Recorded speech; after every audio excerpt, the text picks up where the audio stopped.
Velkommen til en ny episode av Oppdagelsesreisen rundt Torinokledet. Og Erik Jensen, dagens gjest, har skrevet flere bøker. Vi skal kort innom dem etterpå, men jeg vil si det som også er spesielt med denne serien, er at ikke alle kastet seg overbevist over dette her med en gang. Og i dag skal vi få møte en av de som var litt skeptisk. Det er helt riktig. Joe Marino, som har skrevet denne boka som vi har her, og som ble presentert i innledningen, skrevet et par bøker. Han var ikke helt sånn med på dette her i starten. Og det må man si at i 1978 så hadde man denne store undersøkelsen blant forskere og noen og 30 forskere som jobbet på det. 10 år senere så kom det en ny undersøkelse. Da hadde man innenfor vitenskapelig sett hadde man presset på for at man skulle teste om dette Torinokledet var så gammelt at det kunne stemme at dette var tilbake til Jesu tid. Så i 1988, og da hadde man skjedd en del forandringer i forhold til hvordan man tar C14, altså karbon 14, som er en veldig, man er veldig vant til det i dag. Når man snakker om også tidfeste ting som er gammelt, så har på en måte karbon har en sånn halveringstid som det heter. Altså hvis du har et lys som står og brenner, hvor lang tid tar det før det har kommet halvveis? Det er litt av det samme med karbon 14. Det halveres antall karbonatomer som er der, som har gått over da, til noe annet. Tidligere så måtte man ha sånn et A4-ark som måtte brennes, og så henter man ut karbonet. Men nå så hadde man da mer enn nok med bare en sånn fingerneglstørrelse omtrent da. Og da tenkte man, nå kan vi klippe fra Torinokledet, og så kan vi få gjort en sånn prøve. Det var jo for den katolske kirken som da passer på det, eller paven som passer på det. Det var en stor bestemmelse å ta, men de gjorde det. Og nå var de veldig ivrige. Det var 3 laboratorier. Opprinnelig så var det masse annet rundt det, som skulle ta denne testen her sånn. Og så kom de med det kjente svaret, dette er en middelalders forfalskning. Den er fra tidsperioden 1260 til 1390. Og da, altså i 1978, så var dette her på alles lepper, eller på manges lepper. Det var i de største magasinene, de største bladene. I 1980, når dette kom, så var det selve dødsstøtet til hele forskningen. Alt bare stoppet helt opp, ingen var interessert lenger.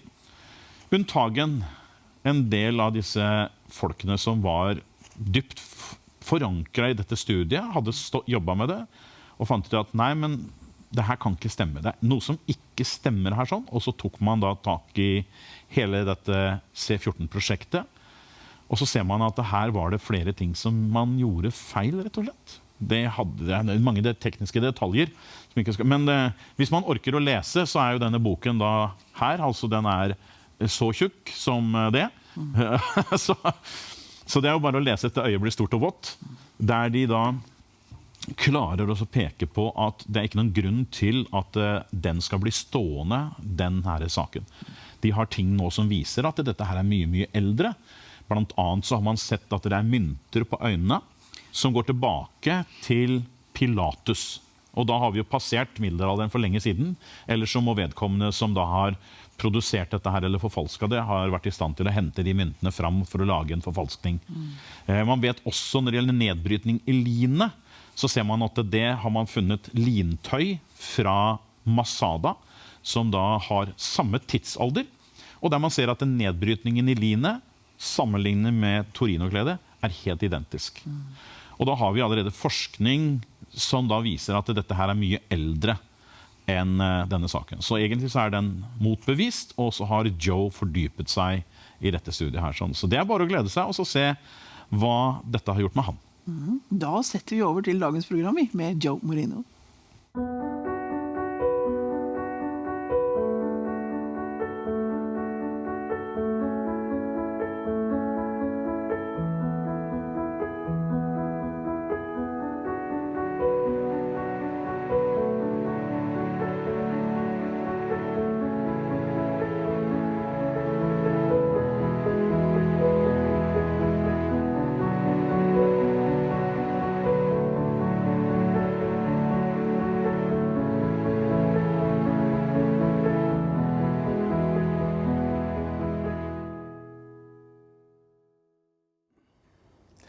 Det er en glede å ønske velkommen til en sending her i forbindelse med Torinokledet. dette linkledet som Jesus ble gravlagt i. Grunnen til at man kaller det Torinokledet fordi at det oppbevares i Torino. En av de som står bak denne konferansen, og kanskje han som har dratt hovedlasset, det Joe Marino.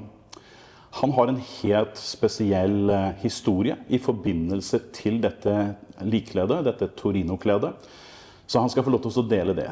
Han da leder for denne konferansen. Han har det største samlingen, største biblioteket, der han har samlet alt som for at dette Torinokledet sant, men han har også den skeptiske litteraturen som sier at vel, vi ikke helt overbevist om at dette det ekte kledet som Jesus ble gravlagt i. Det finnes jo argumenter på begge sider, men for Joe så har det her vært en helt spesiell ting. Jeg har med en av bøkene hans her, som heter Wrapped in the Shroud, og han har også skrevet en annen bok som vi skal snakke kanskje litt mer om, som handler om noe så rart som karbon 14, C14, som en dateringsmetode. Han har helt avgjørende i en fase der sånn. Men nå skal vi gå direkte over til Joe. Joe, it is a privilege that you would say yes to this interview. Thank you so much. It's nice to be here with you. Thanks for inviting me. And we are here early in the morning because you have a very busy schedule. Yes. Congratulations with that super conference. You've done so well. Thank you. We've been planning it for 2 years, and we had a great committee. There were, I believe, 6 of us, and it was a lot of hard work here and there, but I think it was well worth it. So you've pulled together some of the most resourceful people about the Shroud. I mean, when I say you, it's of course, I understand it's a committee that is working, but you're kind of hosting much of this.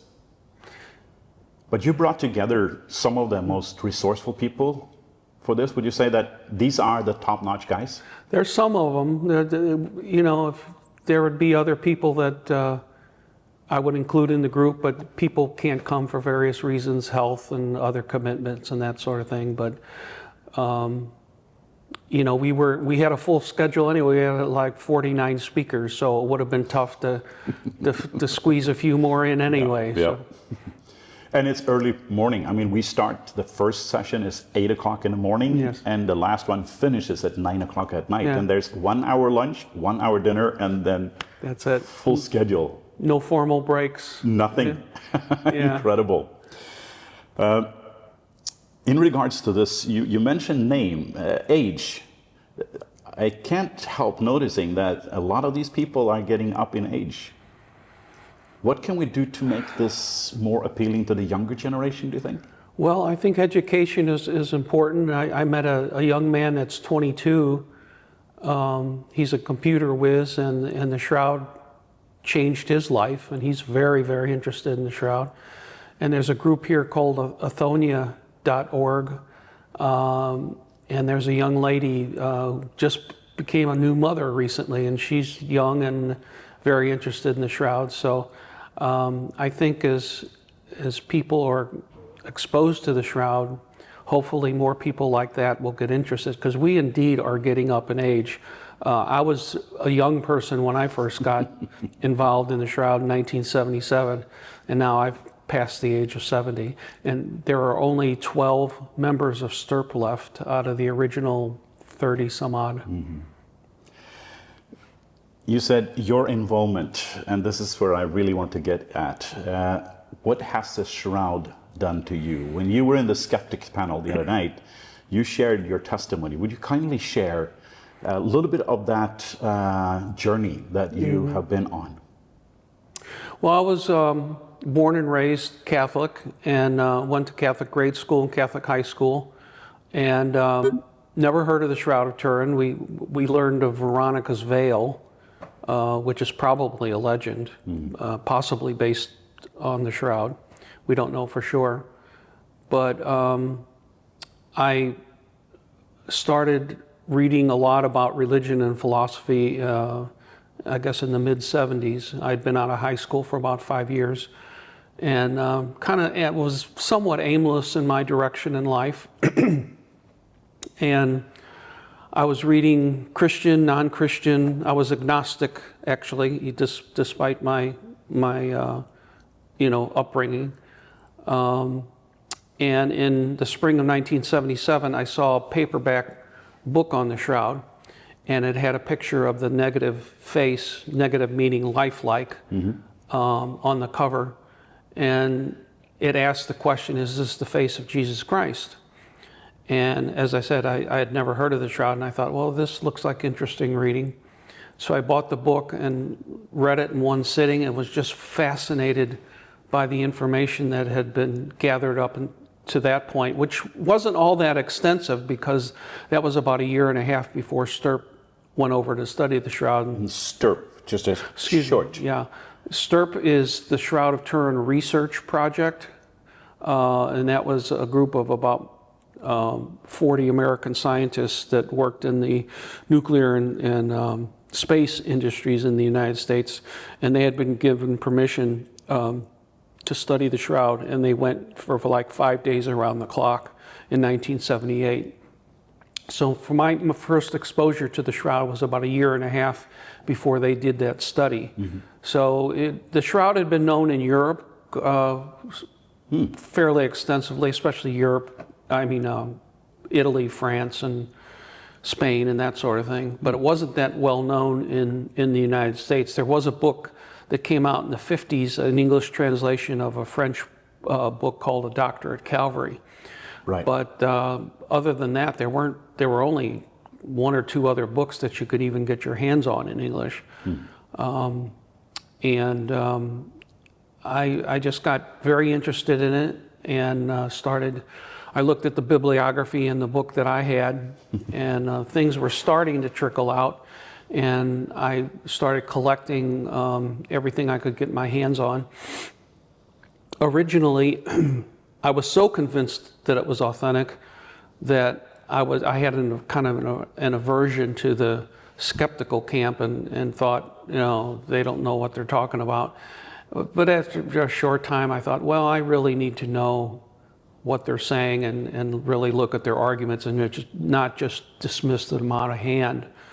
So I started collecting the skeptical stances as well. Yeah. And have continued to do this to this day. So I understand you have quite a good-sized library on books regarding this subject of the shroud. I do. I probably have one of the top 2 or 3 personal English language collections in the world. 350, 400 books, thousands of articles. I have file cabinets of correspondence with people all over the world. I kind of say my basement is a shroud museum. It's quite extensive. But let's get back to your journey a little bit. So you got really interested in the shroud. You started reading about it. Tell me about continuation there. So, as I said, I started trying to collect any material I could get my hands on. And there was an organization in the United States called the Holy Shroud Guild, which actually, I think existed. I think it was founded in the 1950s, but I was unaware of it until I read my first book. So they had a few pictures, 1 or 2 books, some 35 millimeter slides, an artifact of the past now. True. It's like Kodak. Yeah. Always Kodak. In those days, that was the main thing. Was the now main nobody knows. Yeah. The shroud was actually a big impetus or factor in me coming back to my Christian roots. Interesting. Such to the degree that I ended up joining a monastery in St. Louis in January 1980. Wow. And I got some 35 millimeter slides from the Holy Shroud Guild and started putting together a lecture and started lecturing in the St. Louis area. And do you think this is one of the first kind of lectures? You were one of the first who really did this? 1980, there were probably not all that many people. It's before the publication of the Stirp studies. Report. Yeah. Yeah. So I'd say, there were probably only a handful of people giving slide lectures at that point. And you're right, it did increase after the 1981 Stirp report, in which they said we don't know how it got on the cloth. It's not the product of an artist. There's real blood on it. And until some, further studies are done, it remains a mystery. And that holds true to this day. To this day. But it helped us in a sense, because you have two choices. Either it's a fake or it's real. Mm-hmm. And they basically said, this is not a fake. Right. But let's continue. You're now in a monastery? Yes. I was in the monastery. I put together a lecture and started and got in a monastery. You have to get permission to do everything, and I got permission to start giving lectures in parishes and on the monastery grounds and stuff. So also within the Catholic Church at this time, this doesn't have a lot of attention. No, it doesn't. At least on the American side, maybe right. in Turin where they had it. But right. Besides that, very little. Well, it's amazing to me. I can find people today that have never heard of the shroud, which kind of blows my mind. Yeah. But certainly in the early 1980s, a lot of people weren't aware of the shroud, or couldn't tell you anything about it. But that's where the education comes in. You start exposing people to the shroud and hope that they get interested. I remember after I'd been lecturing for some years, somebody came up to me after one lecture and said, "Boy, this is really fascinating. I'd like to get into it." And I said, "Be careful. If you get into it, you'll probably never get out." Oh, that reminds me. Let's put a little romance into this, sir. Because something happened when you were in the monastery and Yes. you were dedicated to that is my life for the future. Yes. But the shroud actually led to romance. It did. Oh, wow. I certainly thought I would spend the rest of my life in the monastery. And it would have been 1997, so I had been studying the shroud about 20 years at that point, been in the monastery for about 17 years Wow. at that point, and got a call from a woman. She was from Ohio. She said she had seen some information on the shroud and was interested in learning more. And she sounded normal enough, but she did say she was getting I don't know, I guess you could use the word insights or visions of Jesus. Oh, wow. And in fact, she claimed to me that she saw a documentary about the shroud, and it matched to what she experienced in visions and insight of Jesus. I'm not surprised at all. Yeah. On my travels in Asia, I meet people all the time who had revelations of Jesus, and so this is normal to me. Yeah. So, I was cautious because, when people tell you they have, you don't, it's just like the skeptic stuff. You shouldn't dismiss it out of hand, but Yeah. you got to be cautious. So we started corresponding by email, and we talked on the phone a bit. And I had no idea, how old she was, what she looked like, not that that even made any difference to me. But she told me some of her life story, and one of the most significant events in her life was that she had childhood cancer, had something called a Wilms tumor, which in the late 1950s had, if you got a Wilms tumor, there was about an 80% chance that you would die soon.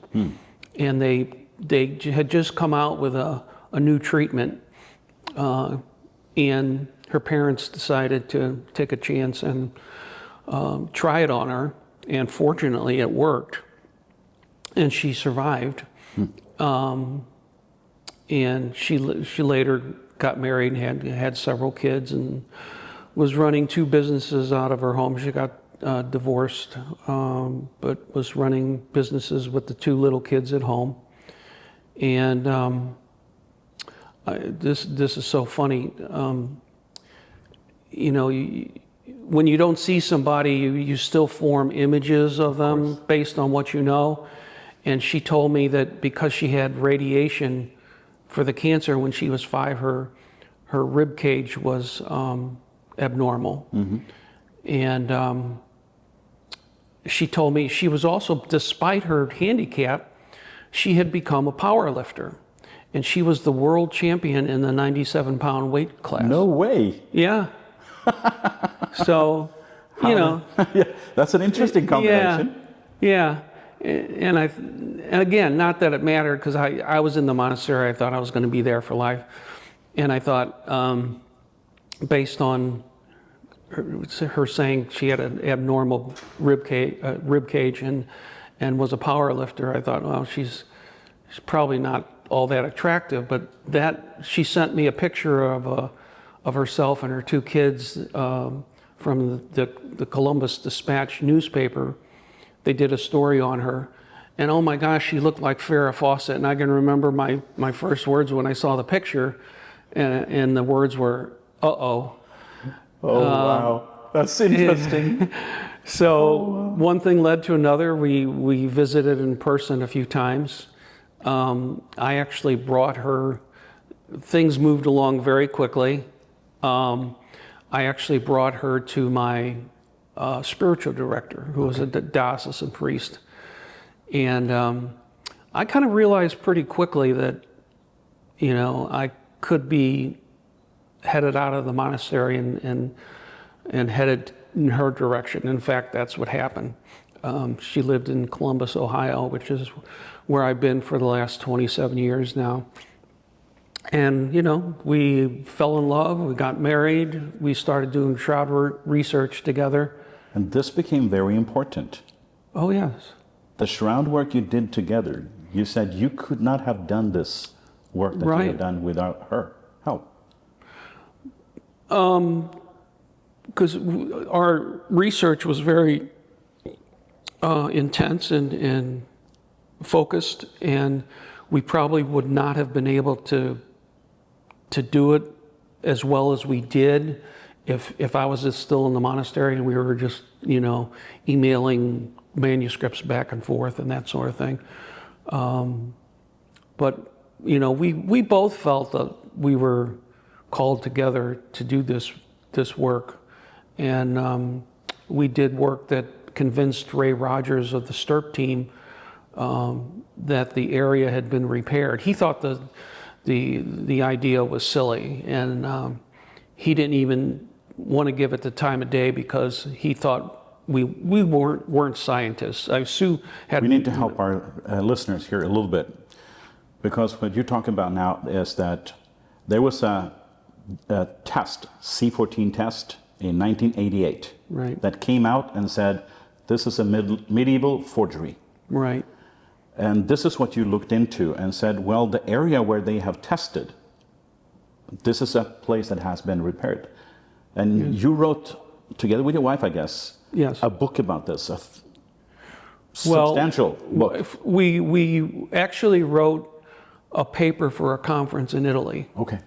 And I think we only had 30 minutes to present the paper. And the moderator was Italian. And I practiced over and over before we got there, the 30 minutes, to make sure that I finished in time. And at about 25 minutes in, the moderator says something to me in Italian, and though I'm Italian by ancestry, I don't know Italian. And I thought he was saying, finish up. Yeah. And I thought, oh my gosh, I'm not done yet. So I started going real fast, you know, and I found out later that he was saying you've got 5 minutes or 10 minutes or whatever it was. So, but I, not knowing Italian, I thought he was telling me to finish up. But yeah, we postulated that, you know, the dates had come out 1260 to 1390, which is obviously too late for it to be the authentic burial cloth of Jesus. But Sue had noticed, with the help of her spiritual insights, that the area seemed manipulated, different. The weave in that corner seemed different than the rest of the cloth. And we actually sent close-up pictures of the C14 corner to 3 independent textile firms. And we did not tell them that it was the shroud. We said, just what observations, what can you tell us about these pictures. And all three independently said basically that they thought that there had been some manipulation or repair done in that area. So at that point, we thought we were on to something.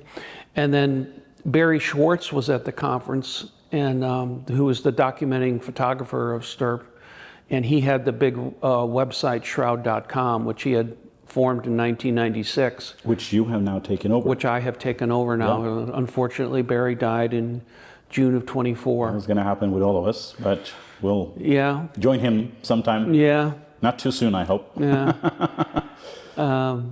But he was in the audience at the Orvieto conference and came up to us very excited and was interested in publishing our paper on shroud.com, and we said sure. So Barry published it, and then Ray Rogers got wind of it, and Ray was upset with Barry for publishing it because he thought it was nonsense, and Ray had said, you know, he considered suing me part of the lunatic fringe. And he told Barry, he says, now what's interesting is Ray Rogers was really the only person in the world that could prove or disprove our theory, because he still had threads, and he was allowed to keep them because Stirp, whatever work the Stirp people had, they were allowed to keep. He had threads from the main part of the shroud, and he had been given threads from the C14 area. Now, it wasn't specifically, at first it wasn't specifically the C14 sample, but he had threads that were taken right next to the C14 sample. And he discovered that they were chemically and physically different. So he had told Barry that he thought he could disprove what we were saying in 5 minutes. And about an hour and a half later, he called Barry up and he says, I can't believe it. He says, I think they're right. Wow. And so this he is a came to believe historical turnaround yes. on that C14 test, showing that there's something fishy going on here. Yeah, in fact, he published an article in a peer-reviewed journal called Thermochemica Acta, and he concluded that I should back up a minute and say he was later given a leftover sample of the C14 sample. And as he postulated, he found the same differences in the C14 sample as he did with the Reyes sample. But so that whole area where it was taken was different than the main part of the shroud. Wow. And he published a paper in 2005, shortly before his death, and he concluded that the shroud had been repaired, rewoven, dyed, and that because of that, the 1988 results were not valid for determining the age of the shroud because it was not representative of the whole cloth. They simply broke protocols, and the sample itself was contaminated. And yes. From a replacement. Yes. So they could have been right in regards that the replacement was from that time, but the shroud definitely is not from that time. Yeah, and unfortunately, one of the biggest mistakes that Turin made was that they only took that one sample. Yeah. And they were supposed to take samples from multiple areas to ensure that it was representative. And in fact, because they only took one, you can't be sure that it was representative or not. And so that really, to me, invalidates the whole test in the first place. But it did lead to Ray Rogers examining it. Yeah. And discovering that there was a reweave. So there was kind of a hidden benefit to their mistake. I heard that one of the presenters here, he sued to get hold of the actual testing results from the different universities. Were you part of that process as well? No. Tristan Casabianca filed a Freedom of Information Act in 2017. And the background for that is that when scientists do a test, they're supposed to release immediately what's called their raw data, meaning the bulk of the information that they use to come to their conclusion. And it's normal to release the raw data. Well, for the 1988 C14 dating, the British Museum would not release the raw data, which suggests something's going on there. Yeah. And so Tristan filed the FOIA in 2017 and then wrote a peer-reviewed article in 2019 saying that statistically,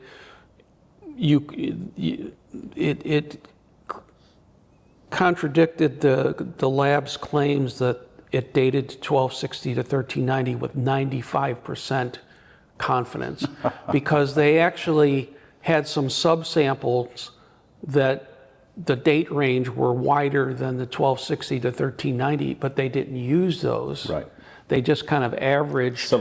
Selected and the average dates of ones that made the range 1260 to 1390, which matches to when the shroud was historically surfacing in the 1350s. And I think that was probably one of the few facts that the C14 labs were cognizant of. They didn't know very much about the shroud. They did know that it surfaced in Loire, France in the 1350s. And I personally believe that they were going to make sure that their date range included 1350. Of course. Of course. This brings us to a conclusion because we've spent our time, Joe. Is this real? I believe 100% that the shroud is the authentic burial cloth of Jesus. The fact that scientists have not been able to duplicate it is a strong point for me. I mean, theoretically, you know, somebody could come out tomorrow, we could find a lost document and you know, somebody claiming that they did the shroud and they could do testing and say, yeah, this matches to what this guy says. But, you know, you have some of the finest scientists in the world, excuse me, in the 20th and 21st centuries that have tried every possible means to duplicate the shroud, and they have not been able to. And you know, there's a million characteristics you can talk about, but I think the three most important ones is the fact that it's a negative, which and photography wasn't even invented till like the 1820s, and you got a negative image on the shroud. You've got three-dimensional information encoded on a two-dimensional cloth. Yeah. And you've got an image that is so superficial that it only goes 1 to 2 microns deep over the front and back of the cloth. It's uniform throughout. And you really would need a piece of technology to be able to do that. And there's no forger in the 14th century that I think could have even gotten close. If you look at some of the duplications of the shroud today, most of them are almost cartoonish. Yeah. There are one or two that are decent, but you have to remember they're using the shroud as their model to make their own. So what if the shroud was forged? What model did that artist use? Yeah. I believe it's real. It's affected my life to the degree that there's not a day that goes by that I'm not thinking about or doing something significant with the shroud. I put out a weekly bulletin by email of the latest videos and books and articles. I'm running shroud.com now. I'm president of Barry's old organization. And it's a passion with me, and I do something every day with it, and I know I'll definitely be doing it to my dying day. Joe, thank you for doing this, and thank you for having taken on this responsibility for this webpage where they can find information, updated information, and stuff that's happening, because this investigation around the shroud has far from come to a conclusion, in a sense. I mean, with the rejuvenated kind of eagerness we have after you guys were able to show that this is a sample taken from an area that has been repaired, with Tristan's look at the results, we know that the C14 is out of the door. And all the stuff that they're presenting here is pointing in the same direction. Yeah. This is real. And then it's just a matter of what does the shroud do to you? Yeah. The preponderance of evidence says that the Shroud of Turin is authentic. Overwhelming, I would say. Yes. Absolutely. Joe, it's been a pleasure to hear your story and what the shroud has done to you. Thank you so much for taking Thank this you. time. I enjoyed it. Thanks for having me.